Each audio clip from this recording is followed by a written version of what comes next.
Assalamualaikum warahmatullahi taala wabarakatuh. Hari ini PDPR subjek ibadat 1. Pelajaran kita bertajuk solat berjamaah, pelajaran 5. Baik, mari kita tengok pengertian solat berjamaah. Pengertian solat berjamaah pada bahasa, jamaah berasal daripada perkataan Arab jamaah yang bermaksud menyatukan, mengumpulkan atau menggabungkan. Jamaah pula bermaksud kelompok. Tadi jamaah, jim, mim, ain. Kalau jamaah pula bermaksud kelompok, kumpulan, persatuan atau ikatan. Baik, itu dari segi bahasa. Dari segi syarak, istilah syarak, pergantungan solat makmum kepada solat imam. Makmum tu ramai, imam tu sedikit. Baik. Dalil solat berjamaah firman Allah Ta'ala dalam surah Nisa ayat 102.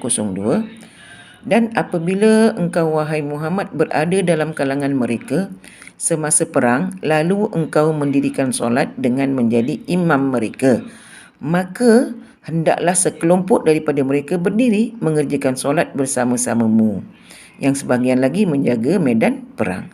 Jadi solat ni walau di mana jua pun kita berada, kita kena solat. Sebab itu solat adalah wajib, perintah Allah, ya. Baik, di mana pun kita berada. Lagi sekarang awak ada kat rumah, jangan kata saya tak sempat lah, saya tertidur lah. Itu bukan alasan.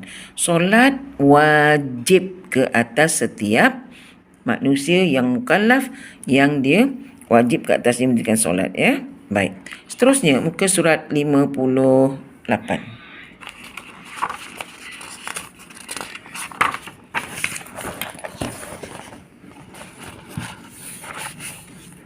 Baik, harap jelas, ya.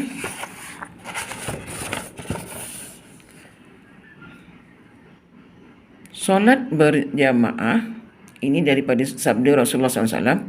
Solatul jama'ati tafdulu solatal faddi bisab'in wa ishrina darajatan. Maksudnya solat secara berjamaah itu lebih baik daripada solat sendirian sebanyak 27 darajat. Pahalanya kita semua tahu, pahala solat berjamaah 27 tingkatannya. Baik, hikmah solat berjamaah. 1. Melatih orang ramai supaya sentiasa mematuhi ketua, kerana para makmum wajib mematuhi imam mereka. Imam satu, makmum ramai. Jadi apa perlakuan imam di depan ketika solat, kita ikut. Jangan kita melampaui batas imam. Contoh, imam belum rukuk, kita nak rukuk dulu. Aku nak rukuk dulu lah. Lambat no imam ni rukuk. Imam tua terketak-ketak. Awak pun langkau dia. Aku dah diri. Sami Allahu liman hamidah. Tak boleh. Tak boleh sama sekali. Kena ikut imam punya perbuatan. Kita jadi makmum kena akur. Kalau imam tu tua ketak-ketak, awak akurlah, lambatlah sembahyang. Tak apa. Yang kedua, membiasakan dan melatih kaum muslimin supaya hidup berdisiplin. Disiplinlah, solat ni disiplin. Solat ada 5 waktu. Zuhur, asar, maghrib, isyak, subuh. Yang paling lihat subuh lah awak biasanya. Jadi, untuk kita tengok orang itu berdisiplin, muslim itu berdisiplin, dia akan ikut waktu solat. Bila waktu solat, contohlah masuk subuh dalam pukul 6.40, contohlah 6.40, 6.35 lebih kurang. 6.30 dia lagi masjid. Maknanya berdisiplin lah orang tu. Bagi orang yang bekerja lah lagi, biasanya dia akan sembahyang subuh, maghrib, isyak di masjid. Kalau maghrib masuk pukul 7.20, 7.10 ke pukul 7 dia lagi masjid. Itu kita nampak orang itu berdisiplin. Berdisiplin kerana bila dia berdisiplin dengan Allah, maka dia akan berdisiplin dengan diri dia sendiri. Tak secara langsung. Jaga solat. Bila kita jaga solat, kita akan sentiasa berdisiplin. Kita akan sentiasa patuhi ketua. Apa ketua cakap, kita akur. Kalau kita nak bantah pun kita tak bantah. Kau cakap lebih, tak. Kita diam, kita fikir. Kalau kita tak suka pun ataupun kita tak saluan dengan dia, kita diam, kita tak melawan. Itu hikmah orang yang solat berjamaah. Yang ketiga, menimbulkan perasaan sama rata antara umat manusia. Pertama yang kita nak katakan, perasaan sama rata. Contoh, dalam masjid ada orang India. Awak cakap keling kan, India. Apa kulit dia? Biasanya tak berapa hitam lah, tapi kita panggil hitam lah. Cina. Ni Islam ni, Islam. Sebab tu dia kata menimbulkan perasaan sama rata antara umat manusia. Cina mata sepet, putih mata sepet, kelebihan masing-masing. India hitam mata bulat. Contoh orang Afrika. Contohlah orang Afrika sembahyang bersama kita dekat Malaysia contohnya. Awak pelik, dia tinggi, rambut gulung-gulung, bibir terbalik, mata putih bulat. Kan? Jadi dalam Islam, setiap kali kita berjemaah, kita tak pelik tu semua. Semua akan tunduk sujud mengikut imam dalam keadaan satu masa yang sama. Dekat sini kita nampak perasaan sama rata antara umat manusia. Itu dari segi ras, dari bangsa. Kalau daripada segi kekayaan, orang miskin ke, rumah dia rumah flat ke, rumah dia rumah gedung ke, rumah dia istana mewah ke, awak tengok sultan, dia sembahyang berjemaah kat mana? Pergi masjid. Masjid. Dia rukuk dan sujud sama macam kita. Tetap dia sujud di atas sejadah. Kita pun sujud atas sejadah.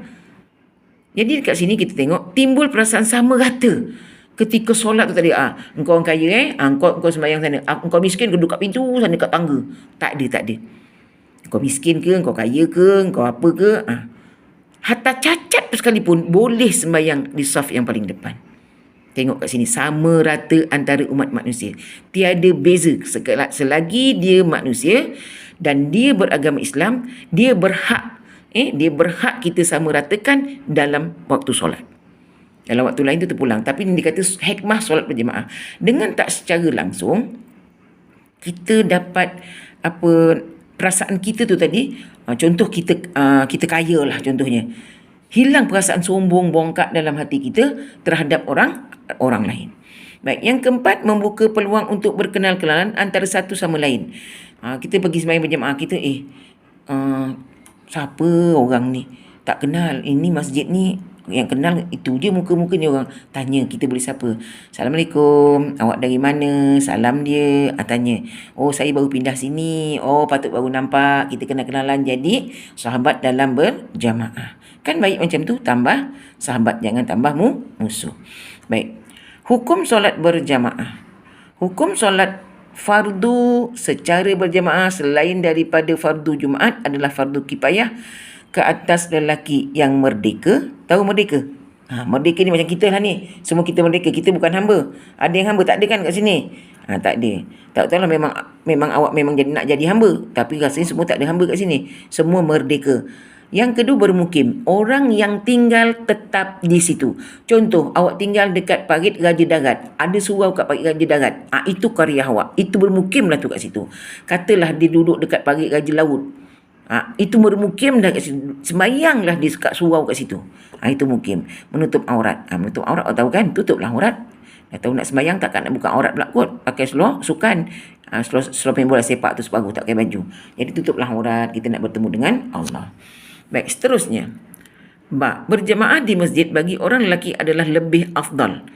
Solat berjemaah di masjid bagi lelaki lebih afdal, lebih baik. Lebih baik tu Allah dah suruh, dah pergilah sembahyang kat mana? Kat masjid. Masya Allah. Solat jemaah fardu Jumaat adalah fardu ain. Wajib dilakukan. Maka tidak berhasil solat Jumaat jika seorang itu kurang daripada 1 rakaat. Solat Jumaat 2 rakaat kan? Solat Jumaat 2 rakaat.